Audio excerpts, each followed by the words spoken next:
దేశ రక్షణలో భాగంగా కార్గిల్ యుద్ధంలో వీరమరణం పొందిన జవాన్లను దేశం ఎప్పుడూ మరచిపోదని, వారిని స్మరించుకొని నివాళులు అర్పించడం జరిగిందని జిల్లా అదనపు కలెక్టర్ శ్యామలాదేవి అన్నారు. శుక్రవారం ఆదిలాబాద్ జిల్లా కేంద్రంలోని మున్సిపల్ కార్యాలయం ఎదుట కార్గిల్ పార్కులో అమరవీరుల స్తూపం వద్ద ఆమె నివాళులు అర్పించారు. ముందుగా ఎన్సీసీ క్యాడెట్లు అమరవీరుల స్తూపానికి గౌరవ వందనం సమర్పించి పూలతో శ్రద్ధాంజలి ఘటించారు. అలాగే బీజేపీ, బీఆర్ఎస్, కాంగ్రెస్, యువజన సంఘాల స్వచ్ఛంద సంస్థలు నివాళులు అర్పించారు. అనంతరం పదవీ విరమణ పొందిన జవాన్లను సన్మానించారు. ఈ సందర్భంగా అదనపు కలెక్టర్ మాట్లాడుతూ 1999లో యుద్ధం కొనసాగుతున్న క్రమంలో పాకిస్తాన్ సైన్యాన్ని తరిమి కొడుతుండగా జవాన్లు వీరమరణం పొందారని గుర్తు చేసుకున్నారు.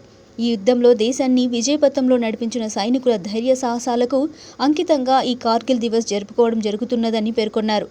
యువత ముందుకు వచ్చి సైనికుల్లో చేరి దేశ రక్షణలో ముందుండాలని పిలుపునిచ్చారు. ఈ కార్యక్రమంలో వివిధ పార్టీలకు చెందిన నాయకులు, పట్టణ ప్రముఖులు, యువజన సంఘాల నాయకులు పాల్గొన్నారు. 25 సంవత్సరాలు గడిచింది. సో ఈ 25 సంవత్సరాల్లో మనకి మన దేశానికి సోల్జర్స్ ఎంత సేవ చేశారో వాళ్ళని స్మరించుకోవడానికి ఈరోజు 25 సంవత్సరాల విజయ్ దివస్ దినోత్సవం జరుపుకోవడానికి ఇచ్చేసిన మీ అందరికీ శుభాభివందనాలు. సో మనము మన దేశాన్ని మనం ఇంత స్వేచ్ఛగా స్వతంత్రంగా తిరగలుగుతున్నామంటే మన దేశంలో మన సోల్జర్స్, సో వాళ్ళకి మనం ఎప్పటికీ రుణపడి ఉండాలి. సో ఇక్కడ మనం అన్నం తింటామంటే రైతులకు, అలాగే సోల్జర్స్కి మనం కంపల్సరీ రుణపడి ఉండాలి. కాబట్టి వాళ్ళకు ఎంత చేసినా తక్కువే.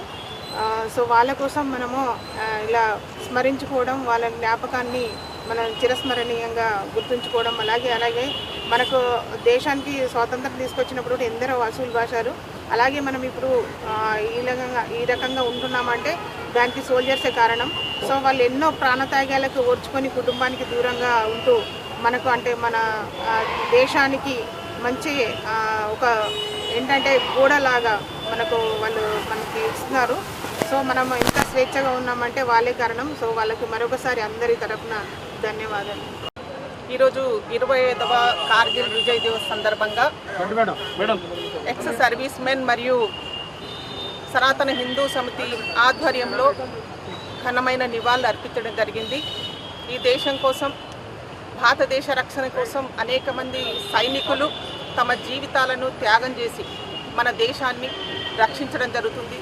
అలాంటి సైనికుల యొక్క అమరులను స్మరించుకోవడము మన బాధ్యతనే కాదు, ఈ దేశ రక్షణ కోసం మరింతగా మనం బాధ్యతగా మెలగాల్సిన అవసరం ఉంది. సరిహద్దుల్లో సైనికుడు ఏ రకంగానైతే ఈ దేశ రక్షణ కోసం నిరంతరం పోరాటం చేస్తున్నాడో, అంతర్గతంగా భారతదేశంలో ఉన్న పాకిస్తాన్ ప్రేమికులను కానివ్వండి, అంతర్గతంగా ఈ దేశాన్ని విచ్ఛిన్నం చేయాలని చూస్తున్న శక్తులను మనము ఎదుర్కోవాల్సిన అవసరం ఉంది. ఐకమత్యంగా ఉండి మన దేశాన్ని కాపాడుకోవాల్సిన అవసరం ఉందని చెప్పి సందర్భంగా తెలియజేస్తూ మరొకసారి ఆ వీర సైనికులకు, కార్గిల్ యుద్ధంలో అమరులైన వారందరికీ కూడా ఘనమైన నివాళులు అర్పిస్తున్నారు.